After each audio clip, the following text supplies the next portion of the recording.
Well, Parliament is going to debate whether halal slaughter should be banned. The debate will take place next month. It comes as the method required to produce halal meat is non-stun slaughter, which some argue is too painful for the animal. Well, a government petition calling for its ban has exceeded 100,000 signatures, and activists say that animal welfare must come before religious exemptions. So we're asking, should halal slaughter be banned in the UK? Let's talk to the political commentator Charlie Downs and the co-chairman of the Muslim Jewish Forum, Greater Manchester, Mohammed Amin. Mohammed, if we could talk to you first, could you just explain what it involves, the slaughter, when it's a halal?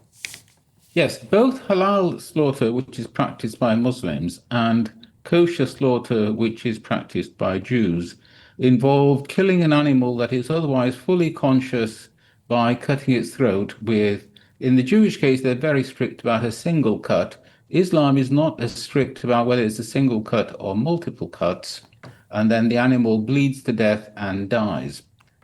It sounds cruel. It sounds cruel, but when people have tried to carry out tests to assess levels of pain using electrodes in the brain, etc., there's no evidence that it is actually cruel that animals suffer any more pain than if they're killed by, for example, having a bolt through the head. Well, can you just explain the religious significance of why you do it that way? What is the point? Why couldn't you just do it in a more, some would argue, humane way? Is there a religious significance? Yes, there is a religious significance. If you pick up and read your Old Testament, you will see a clear categorical prohibition against consuming blood. And the Jewish scholars, long before the rise of Islam, made it very clear that it involves killing the animal so it bleeds to death. You're not allowed to, in the Bible, you're not allowed to, from memory, a long time ago since I read the Bible, to eat animals that have been strangled, for example. And Islam, which is a religion in the same path as Judaism and Christianity, has adopted the same principles. Now, Charlie, you're someone who takes religious freedom very seriously. How could you defend banning halal and kosher practices and also maintaining religious freedom at the same time? Well, I think it comes back to this debate about how we should approach the topic of religion in the modern world, because Britain historically is a Christian country. I believe that it remains a Christian country, even though so many people now identify as atheists. And I don't think, therefore, that there is any particular issue with prioritizing Christian interests over the interests of other religious groups, because we are a Christian country. And it doesn't surprise me, actually, that this petition and this issue more generally has taken such a hold on the public imagination, because Britain has a very long and proud history of animal welfare. We were actually the first country in history to pass animal welfare legislation in 1822 with the Cruel Treatment of Cattle Act. But I think that there is, halal is an issue. I'm not comfortable with halal slaughter being practiced in the UK. I do think it's cruel. I think, I've read the studies that say that there's no greater degree of pain or anything like that. And sure, that may well be true, but it's actually the practice itself. It is the nature of the act itself that I think is barbaric, quite frankly. But that's not to say that we don't have other issues, because I think that many people in this debate will cite things like kosher, and they will also cite things like factory farming. And I think these are just as evil as halal. I think that we have a real problem in the West in general with animal welfare. I think that we treat our animals very, very poorly. I mean, there are millions of chickens living in factory farm conditions. There are thousands of cows living in zero grazing conditions. And so many of these animals live awful lives. And I think it's just really gross, quite frankly. And I think there needs to be a far more widespread conversation about animal welfare in the 21st century. Mr. Amin, what would be the impact if halal practices were to be banned? What would be the impact on Muslim and Jewish communities in the UK? The impact on Muslim and Jewish communities would be that they would either not be able to eat meat, or they would have to import meat that had been killed in a kosher or halal way overseas. So it would be pretty costly and inconvenient. But what do you say to Charlie's point that the UK has such strong animal rights legislation? I mean, just in the last few years, we've banned the live export of animals, we've banned pet theft, all sorts of animal cruelty regulations. It does seem odd, doesn't it, that halal practices are still allowed? Well, first of all, as I said, there is no evidence that I've seen that halal and kosher slaughter are cruel compared to alternative ways of killing animals. Secondly, you have to balance the rights of humans against these sort of, even if you need a lot of evidence, which I've not seen yet, to show that it was cruel. But if it was a little bit more cruel, you would still have to assess whether the rights of human beings outweigh the rights of animals.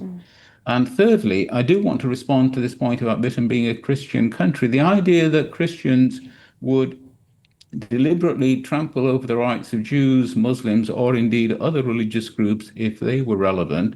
For example, Hindu people want to be able to burn dead bodies out in public, that you would be able to trample over other people's religious beliefs. I think it's fundamentally But Mr. wrong. Amin, this is where this rights-based understanding of freedom really falls down, doesn't it? Because there are always clashes of rights. And Charlie, how do we navigate this? How do we maintain religious freedom when actually some religions, and I'm not talking about halal slaughter here, but have practices that are deeply offensive to other religions, perhaps even Christianity? Well, I think the answer, Miriam, is quite simple, and that's what I've said already, which is we should be unashamed in the fact and aware of the fact, excuse me, that we are a Christian country, and we have historically been a Christian country, and the values that are so championed in this country are Christian. And the idea that we have to take on this kind of neutral, sort of unattached perspective on these issues, as if we're, as if the role of the state, for example, is to be some neutral arbiter between sort of infighting religious groups, I think is silly. I think that the state, for example, should have a position on these issues, because I think fundamentally there is, as a religious person myself, I do believe there is such a thing as objective right and wrong. And I think that the state should seek to discover what those things are. And when we see practices like halal, which in my opinion are, God gave us dominion over animals, as it says in the Bible, and I just don't think it's the right way to treat our animals. And so, yeah. Mohammed, I'm just on this last thing. I'm just looking at some official websites. It says the animal is stunned for 15 to 20 seconds, then it's conscious again. It takes the animal 4 minutes to die through the halal process. That does sound cruel to me. Well, first of all, you said, Andrew, about animals being stunned. One of the oddities about religious beliefs in Islam compared to Judaism. Judaism is very clear about absolute categorical prohibition of stunning. Muslim views fall into two camps. There are Muslims who also, like Jews, believe that stunning is absolutely prohibited.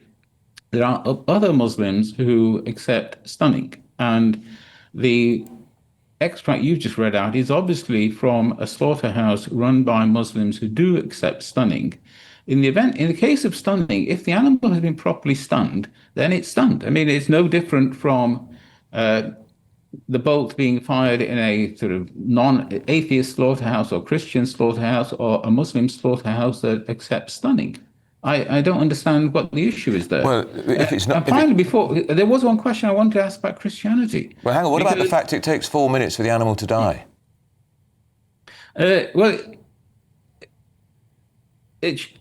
If an animal if it's been stunned, then... What if it hasn't been stunned? What if it hasn't been stunned? Well, no. 4 minutes is a long time to die. 4 minutes, if we're talking about completely non-stunned animals, so kosher slaughter and those Muslims who do not accept stunning, then, as I said, all the attempts to assess the pain suffered by animals in that process while they're dying after the throat's been cut have not come up with evidence that the animals suffer more pain. But I do want to come back to this Christianity point. Just briefly. Actually, if you look at the views of religious Christian leaders in this country, I'm not aware of the Archbishop of Canterbury or any Roman Catholic cardinal calling for a ban on halal or kosher slaughter. Quite the opposite. All right, we have to leave it there. Thank you so much. That's Mohammed Amin, who's from the forum. Where's Mohammed Amin? He's from the... It's the Muslim Jewish Forum of Greater Manchester. Of course you are. Thank you. And very nice of you to come back on with us. And of course, Charlie Downs, who is a political commentator. A really interesting debate. Thanks for joining us.